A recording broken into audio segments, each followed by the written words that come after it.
The social values of our society, which has manifested in perpetual warfare, corruption, oppressive laws, social stratification, irrelevant superstitions, environmental destruction, and a despotic, socially indifferent, profit-oriented ruling class, is fundamentally the result of the collective ignorance of two of the most basic insights humans can have about reality: the emergent and symbiotic aspects of natural law. The emergent nature of reality is that all systems, whether it is knowledge, society, technology, philosophy, or any other creation, will, when uninhibited, undergo fluid, perpetual change. What we consider commonplace today, such as modern communication and transportation, would have been unimaginable in ancient times. Likewise, the future will contain technologies, realizations, and social structures that we cannot even fathom in the present. We have gone from alchemy to chemistry, from a geocentric universe to a heliocentric, from believing that demons were the cause of illness to modern medicine. This development shows no sign of ending, and it is this awareness that aligns us and leads us on a continuous path to growth and progress. Static, empirical knowledge does not exist. Rather, it is the insight of the emergence of all systems we must recognize. This means we must be open to new information at all times, even if it threatens our current belief system and hence identities. Sadly, society today has failed to recognize this, and the established institutions continue to paralyze growth by preserving outdated social structures. Simultaneously, the population suffers from a fear of change, for their conditioning assumes a static identity, and challenging one's belief system usually results in insult and apprehension, for being wrong is erroneously associated with failure, when, in fact, to be proven wrong should be celebrated, for it is elevating someone to a new level of understanding, furthering awareness. The fact is, there is no such thing as a smart human being, for it is merely a matter of time before their ideas are updated, changed, or eradicated. And this tendency to blindly hold on to a belief system, sheltering it from new, possibly transforming information, is nothing less than a form of intellectual materialism.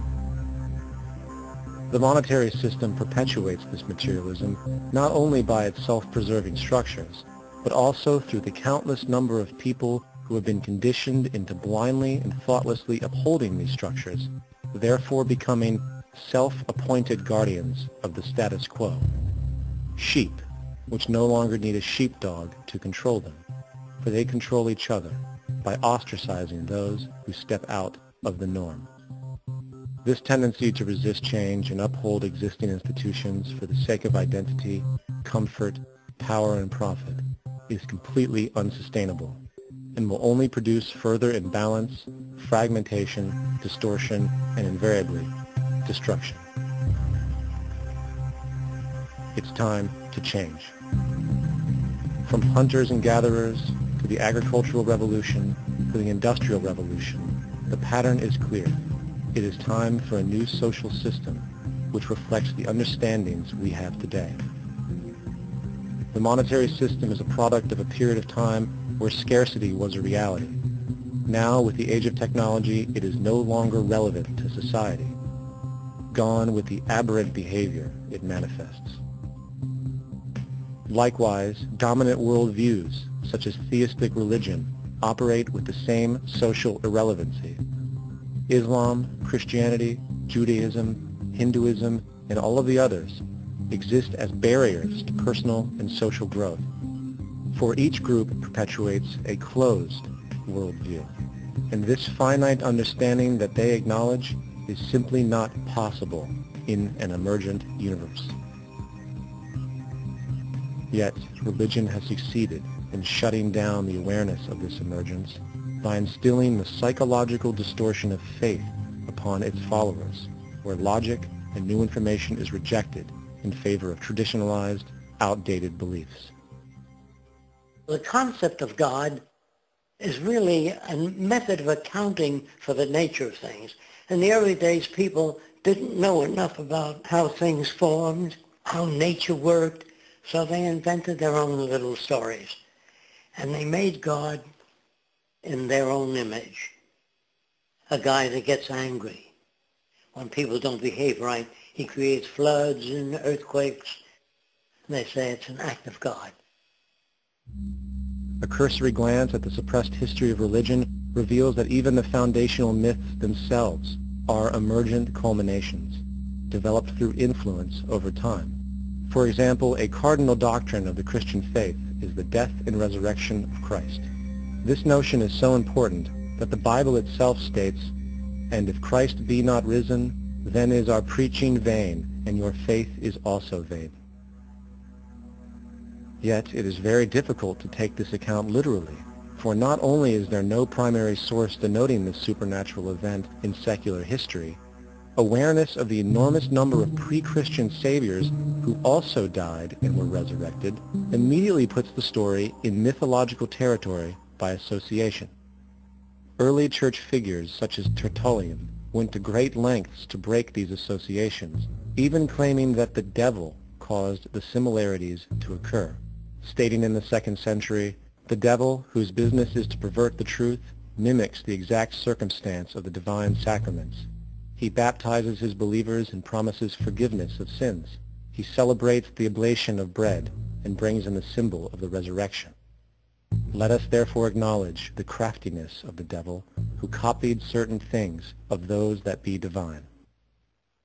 What is truly sad, however, is that when we cease the idea that the stories from Christianity, Judaism, Islam, and all the others are literal history, and accept them for what they really are, which are purely allegorical expressions derived from many faiths, we see that all religions share a common thread, and it is this unifying imperative that needs to be recognized and appreciated. Religious belief has caused more fragmentation and conflict than any other ideology. Christianity alone has 34,000 different subgroups. The Bible is subject to interpretation. When you read it, you say, I think Jesus meant this. I think Job meant that. Oh no, he meant this. So you have the Lutheran, the Seventh-day Adventist, the Catholic, and a church divided is no church at all. And a church divided is no church at all. And this point on division, which is a trademark of all theistic religions, brings us to our second failure of awareness, the false assumption of separation through the rejection of the symbiotic relationship of life. Apart from the understanding that all natural systems are emergent, where all notions of reality will be constantly developed, altered, and even eradicated, we must also understand that all systems are, in fact, invented fragments, merely for the sake of conversation. For there is no such thing as independence in nature. The whole of nature is a unified system of interdependent variables, each a cause and a reaction, existing only as a concentrated whole. You don't see the plug connected to the environment, so it looks like we're free, wandering around. Take the oxygen away, we all die immediately. Take plant life away, we die. And without the sun, all the plants die. So we are connected. We really must take into account the totality. This isn't just a human experience on this planet. This is a total experience. And we know we can't survive without plants and animals. We know we can't survive without the four elements, And so when are we going to really start taking that into account? That's what it is to be successful. Success depends on how well we relate to everything around us. I'm very aware of the fact that my grandson cannot possibly hope to inherit a sustainable, peaceful, stable, socially just world unless every child today growing up in Ethiopia, in Indonesia, in Bolivia, in Palestine, in Israel also has that same expectation. You got to take care of the whole community or you're going to have serious problems.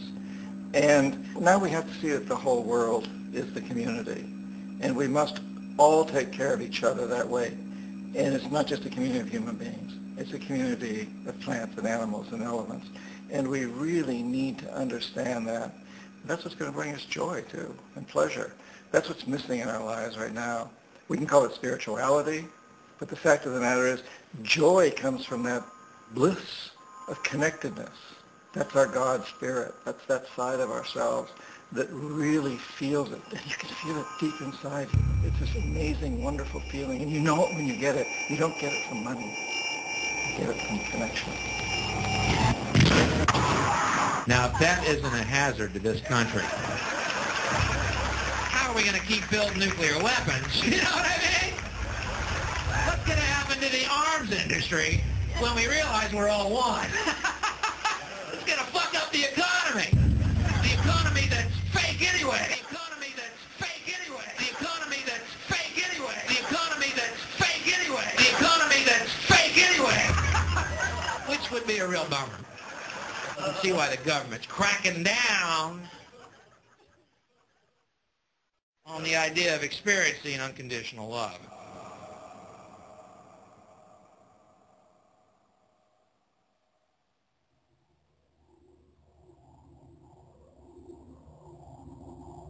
Once we understand that the integrity of our personal existences are completely dependent on the integrity of everything else in our world, we have truly understood the meaning of unconditional love.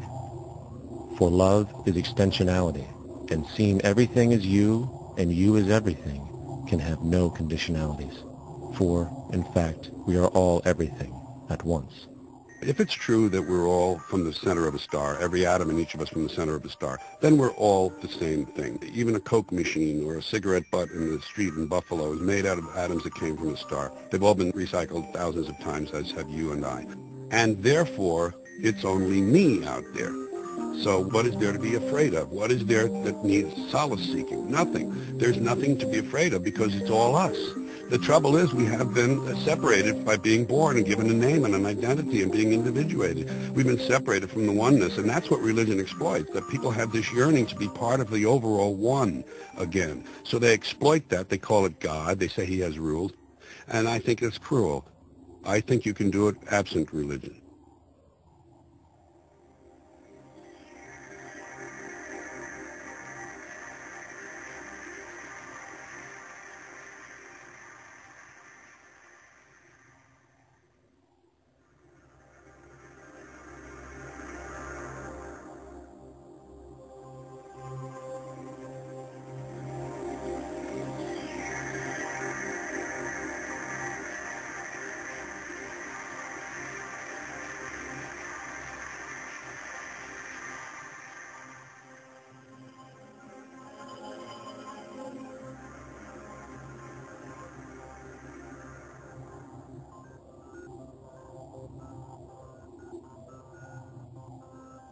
It's time to claim the unity our outmoded social systems have broken apart, and work together to create a sustainable global society where everyone is taken care of and everyone is truly free.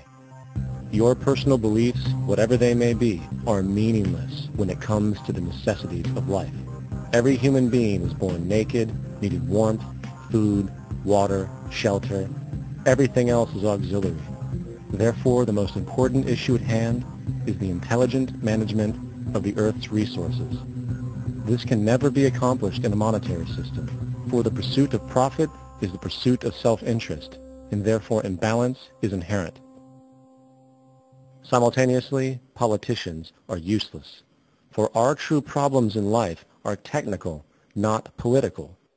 Furthermore, ideologies that separate humanity, such as religion, need strong reflection in the community in regard to its value, purpose, and social relevancy. Hopefully, through time, religion will lose its materialism and basis in superstition and move into the useful field of philosophy. The fact is, society today is backwards, with politicians constantly talking about protection and security rather than creation, unity, and progress. The U.S. alone now spends about $500 billion annually on defense. That is enough to send every high school senior in America to a four-year college. In the 1940s, the Manhattan Project produced the first true weapon of mass destruction. This program employed 130,000 people at an extreme financial cost.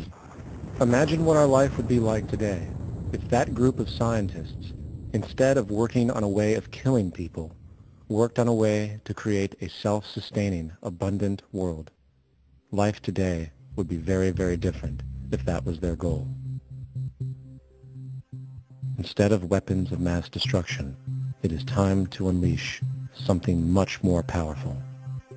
Weapons of mass creation. Our true divinity is in our ability to create, and armed with the understanding of the symbiotic connections of life, while being guided by the emergent nature of reality, there is nothing we cannot do or accomplish. Of course, we face strong barriers in the form of established power structures that refuse to change. At the heart of these structures is the monetary system. As explained earlier, the fractional reserve policy is a form of slavery through debt, where it is literally impossible for society to be free. In turn, free market capitalism in the form of free trade uses debt to imprison the world and manipulate countries into subservience to a handful of large business and political powers. Apart from these obvious amoralities, the system itself is based on competition, which immediately destroys the possibility of large-scale collaborations for the common good, hence paralyzing any attempt at true global sustainability. These financial and corporate structures are now obsolete, and they must be outgrown. Of course, we cannot be naive enough to think that the business and financial elite are going to subscribe to this idea, for they will lose power and control. Therefore, peaceful yet highly strategic action must be taken. The most powerful course of action is simple. We have to alter our behavior to force the power structure to the will of the people.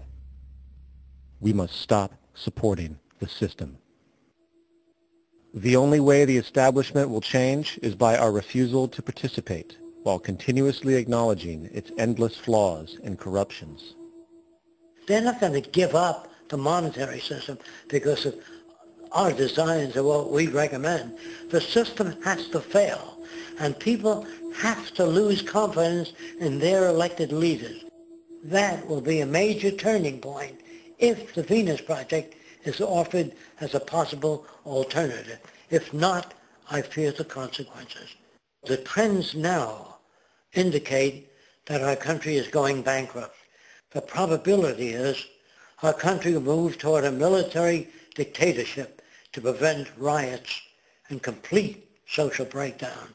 Once the U.S. breaks down, all the other cultures will undergo similar things. As of now, the world financial system is on the brink of collapse due to its own shortcomings. The Comptroller of Currency stated in 2003 that the interest on the U.S. national debt will not be affordable in less than 10 years. This theoretically means total bankruptcy for the U.S. economy, and its implications for the world are immense. In turn, the fractional reserve-based monetary system is reaching its theoretical limits of expansion, and the banking failures you are seeing are just the beginning. This is why inflation is skyrocketing, all debt is at record levels, and the government and Fed are hemorrhaging new money to bail out the corrupt system. For the only way to keep the banks going is by making more money. The only way to make more money is to create more debt and inflation. It is simply a matter of time before the tables turn and there is no one willing to take new loans, while defaults grow as people are unable to afford their current loans. Then the expansion of money will stop and contraction will begin on a scale never before seen, ending a century-long pyramid scheme. This has already begun. Therefore, we need to expose this financial failure for what it is, using this weakness to our advantage. Here are some suggestions. Expose the banking fraud. Citibank, JP Morgan Chase, and Bank of America are the most powerful controllers within the corrupt Federal Reserve System. It's time to boycott these institutions. If you have a bank account or a credit card with any of them, move your money to another bank. If you have a mortgage, refinance with another bank. If you own their stock, sell it. If you work for them, quit. This gesture will express contempt for the true powers behind the private banking cartel known as the Federal Reserve and create awareness about the fraud of the banking system itself. 2. Turn off the TV news. Visit the emerging independent news agencies on the Internet for your information. CNN, NBC, ABC, Fox, and all the others present all news pre-filtered to maintain the status quo. With 4 corporations owning all major media outlets, objective information is impossible. This is the true beauty of the Internet, and the establishment has been losing control because of this free flow of information. We must protect the Internet at all times, as it is truly our savior right now. 3. Don't ever allow yourself, your family, or anyone you know to ever join the military. This is an obsolete institution now used exclusively for maintaining an establishment that is no longer relevant. U.S. soldiers in Iraq work for U.S. corporations, not the people. Propaganda forces us to believe that war is natural and the military is an honorable institution. Well, if war is natural, why are there 18 suicides every single day by American veterans who have post-traumatic stress disorder? If our military men and women are so honored, why is it that 25% of the American homeless population are veterans? 4. Stop supporting the energy companies. If you live in a detached house, get off the grid. Investigate every means of making your home self-sustainable with clean energy. Solar, wind, and other renewable energies are now affordable consumer realities, and considering the never-ending rising cost of traditional energies, it will likely be a cheaper investment over time. If you drive, get the smallest car you can, and consider using one of the many conversion technologies that can enable your car to be a hybrid, electric, or run on anything other than establishment fuels. 5. Reject the political system. The illusion of democracy is an insult to our intelligence. In a monetary system, there is no such thing as a true democracy, and there never was. We have 2 political parties owned by the same set of corporate lobbyists. They are placed in their positions by the corporations, with popularity artificially projected by their media. In a system of inherent corruption, the change of personnel every couple of years has very little relevance. Instead of pretending that the political game has any true meaning, focus your energy on how to transcend this failed system. And 6, join the movement. Go to thezeitgeistmovement.com and help us create the largest mass movement for social change the world has ever seen. We must mobilize and educate everyone about the inherent corruption of our current world system, along with the only true sustainable solution, declaring all the natural resources on the planet as common heritage to all people, while informing everyone as to the true state of technology and how we can all be free if the world works together rather than fights. The choice lies with you. You can continue to be a slave to the financial system and watch the continuous wars, depressions, and injustice across the globe while placating yourself with vain entertainment and materialistic garbage. Or you can focus your energy on true, meaningful, lasting, holistic change, which actually has the realistic ability to support and free all humans with no one left behind. But in the end, the most relevant change must occur first inside of you.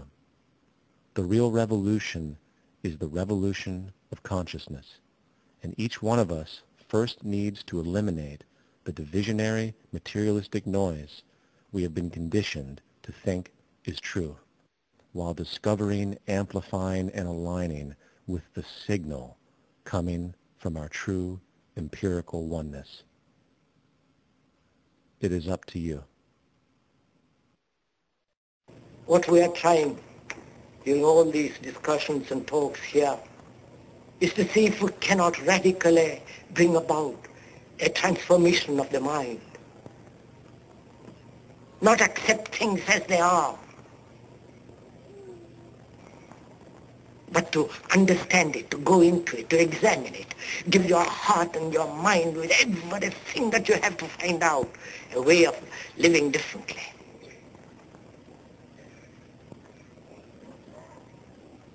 But that depends on you and not somebody else. Because in this there is no teacher, no pupil, there is no leader, there is no guru, there is no master, no savior. You yourself are the teacher and the pupil, you are the master, you are the guru, you are the leader. You are everything. And to understand is to transform what is.